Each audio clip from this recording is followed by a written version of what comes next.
Tonight we watched something unfold in the sports world that again takes the title of unprecedented. We've never seen this before. NBA playoff games boycotted.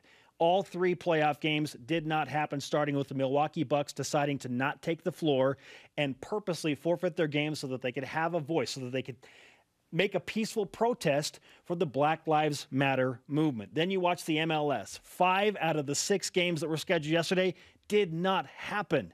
3 Major League Baseball games did not happen. It is a unique time, and it has been fascinating to watch as these players collectively gather their voices to try and make a change in our culture. Yeah, and this is based off of Jacob Blake being shot in the back 7 times, right? And I agree with this because what's happening right now, the narrative is not how many points did LeBron James score last night or Giannis Antetokounmpo in the series. It is Black Lives Matter again. And to be heard is a very important thing. If you feel like you're not heard, you get frustrated, right, in any walk of life. So I agree with and stand with those professional teams who have done this because when a man gets shot in the back 7 times, that's not okay. And I talked about this on my own Instagram last night. We need to figure out how to do this because we've had another situation here with someone. It was George Floyd and Breonna Taylor, and now it's Jacob Blake, and there have been others, right, who it seems like have been unjustly dealt with. And there is a lot of nuance to this conversation. If you say Black Lives Matter, it does not mean you hate the police. That is not necessarily the case. I do not hate the police. I think there is a middle ground that we need to seek in all of this. But the point is that we continue to have this issue. So Black lives do matter. They matter at BYU. They matter everywhere.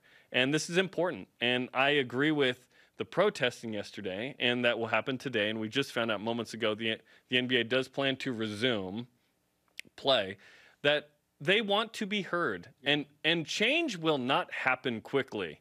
And it might not even happen at all, but it needs to. And I agree with this. And I hope that we can figure out the best way to handle this so that people like Jacob Blake aren't pulled over just because they're black, maybe. We know that this happens. And the chances of you and I being pulled over is very different. And that's not okay. And again, there's a lot of nuance to this conversation. But Black Lives Matter, and we need to continue this discussion. Yes. I'm just trying to be a better listener, not just an observer. 100%. And so that's where I'm coming from. This thing is, how can I be a better listener and understand better, not just what is happening on one side, but on all sides? Right. Because I'm devastated for the black community as I watch how deeply this is impacting people all over the country and frankly all over the world. And I understand why I'm beginning to better understand why they feel like they're not heard and why I need to do more to make sure that I'm putting myself in front of them to hear them and listen to them. At the same time, I'm with you. I look at the police force and all of the good that they do for the world and how they protect us. And I mean, you couldn't... I respect what they're asked to do. You couldn't pay me enough to get into that profession because it is dangerous. And right now, they are so distinctly under the microscope that it would be so hard to go to work and be a police officer. Right and know when do I do this and when do I do not based on a life-threatening situation. Yes. There's so much nuance. Think to that. about Absolutely. the families involved on all sides of this. It's not just the immediate individuals of police officer versus black people, black man or black woman, whatever. All these families are just being so deeply impacted and affected. And so I'm trying to find this middle ground of just listen to people. People just want to be heard and understood. And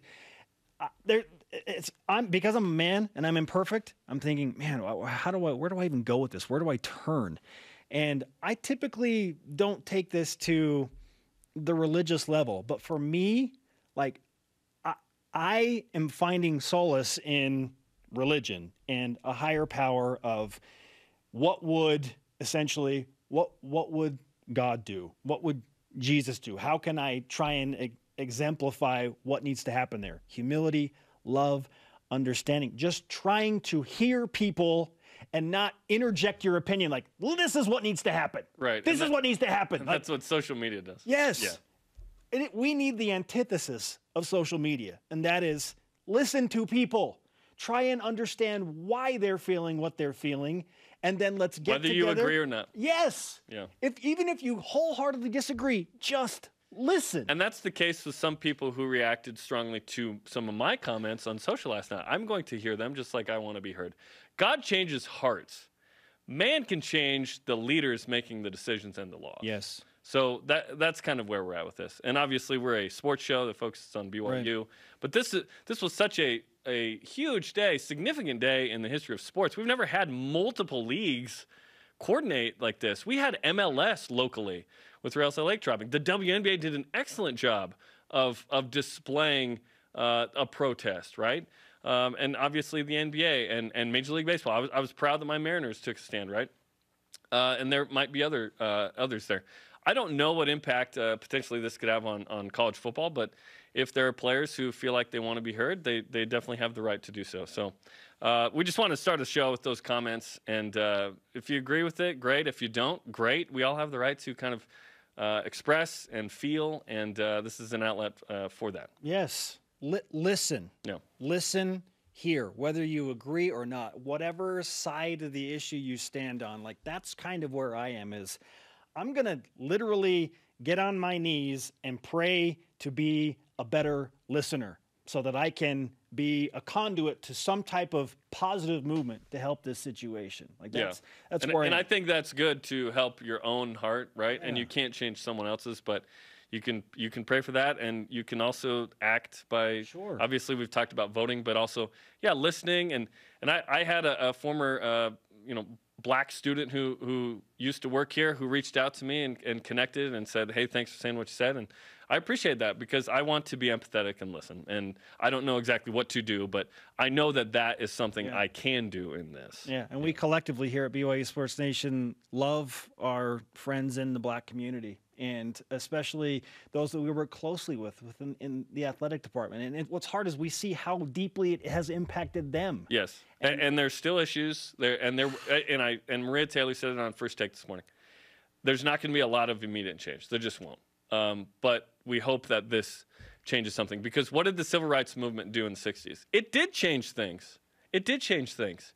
In 1978, there was a major change in the Church of Jesus Christ of Latter-day Saints that would probably stemmed from that. Obviously, we believe that the prophet speaks to God, and hey, it's time to make this difference. But these things happen culturally and politically and religiously. It's all tied together. We want to act like this isn't a thing. And hey, why I'm tuning into BYU Sports Nation. Why are they talking about this? Because we need to talk about this. We need to talk about it. We're not going to take the whole show. We're taking this moment to discuss it. And we're doing what we call not bearing the lead. This is definitely the lead.